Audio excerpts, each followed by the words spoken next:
ایک مرتبہ حضرت لال شہباز قلندر رحمتullah علیہ کہیں تشریف لے جا رہے تھے کہ اچانک آپ کو راستے میں ایک بندر نچانے والا مداری دکھا جو کہ کھیل تماشے دکھاتا تھا۔ حضرت لال شہباز قلندر رحمتullah علیہ اس کے قریب گئے اور آپ نے اس سے پوچھا تم کون ہو؟ تو وہ کہنے لگا میں قلندر ہوں۔ اس زمانے میں تماشا دکھانے والے کو قلندر کہتے تھے۔ حضرت لال شہباز قلندر رحمتullah علیہ اس کا یہ جواب سن کر مسکرا اٹھے اور آپ کو مسکراتا دیکھ کر اس مداری کو یہ بات پسند نہ آئی کہ آپ اس کی بات سن کر مسکرا اٹھے ہیں۔ وہ آپ سے پوچھ بیٹھا کہ آپ کون ہو؟ تو حضرت لال شہباز قلندر رحمتullah علیہ نے فرمایا میں بھی قلندر ہوں۔ وہ مداری بڑا حیران ہوا اور وہ کہنے لگا آپ کے پاس تو نہ کوئی بندر ہے نہ کوئی ڈگڈگی، آپ تماشا کیسے دکھاتے ہیں؟ تو حضرت لال شہباز قلندر رحمتullah علیہ نے فرمایا پہلے تم اپنا تماشا دکھاؤ، اس کے بعد ہم اپنا تماشا دکھائیں گے۔ آپ کا یہ فرمان سن کر اس مداری نے اپنی ڈگڈگی اٹھائی اور ڈگڈگی بجانے لگا۔ اس کی ڈگڈگی کی آواز سن کر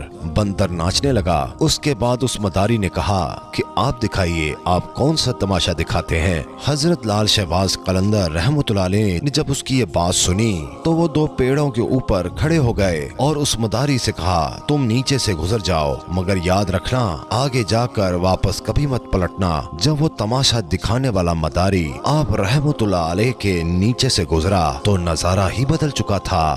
وہ سورج کی دھوپ نہ وہ گرد و غبار، سامنے خوبصورت پہاڑ، سبز وادیاں، موسم ٹھنڈا نہ گرم۔ ابھی وہ مداری اسی سوچ میں تھا کہ اس نے سامنے دیکھا ایک بہت بڑا لشکر گھوڑے پر سوار ہو کر اس کی طرف آ رہا ہے۔ اس نے لشکر کو دیکھ کر سوچا کہ آج تو جان گئی۔ لشکر اس کے پاس آ پہنچا، اس میں سے سپہ سالار باہر نکلا اور وہ مداری کچھ کہتا ہی اس سے پہلے سپہ سالار نے کہا بادشاہ سلامت، آپ کہاں غائب ہو گئے تھے؟ ہم آپ کو کب سے ڈھونڈ رہے ہیں۔ آپ کی سلطنت آپ کا انتظار کر رہی ہے اور ملکہ کا حال رو رو کر برا ہو چکا ہے۔ آپ ہمارے ساتھ چلیے۔ اب وہ تماشا دکھانے والا مداری گھوڑے پر سوار ہو کر ان کے ساتھ چل دیا۔ جب وہ محل پہنچا تو عالی شان محل دیکھ کر حیران ہو گیا اور وہ حیرانی سے محل کو دیکھنے لگا اور جیسے ہی اندر پہنچا تو خوبصورت ملکہ اس سے گلا شکوہ کرنے لگی اور اس کے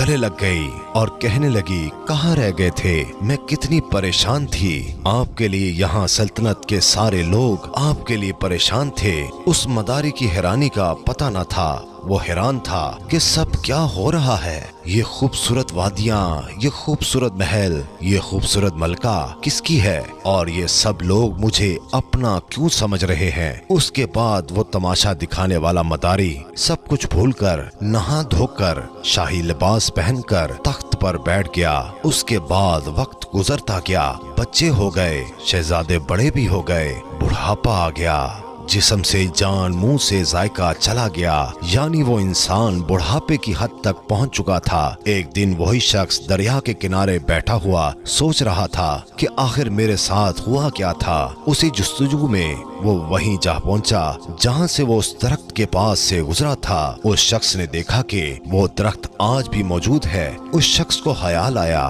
کہ چلو دیکھتے ہیں، اس درخت کے پاس ہی جا کر دیکھتے ہیں آخر میرے ساتھ کیا ہوا تھا۔ وہ شخص جیسے ہی ان درختوں کے نیچے سے گزرا تو سارا کا سارا ماحول پھر بدل گیا۔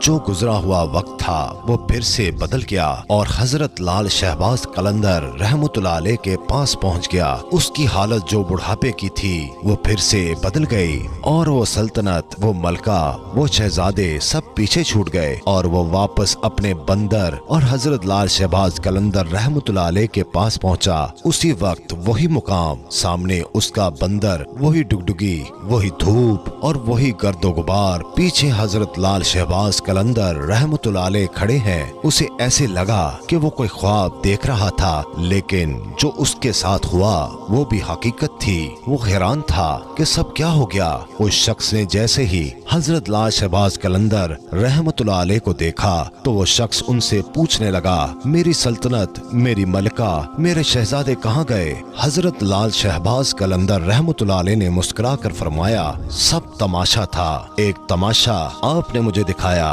اور ایک تماشا میں نے تم کو دکھایا۔ سبحان اللہ۔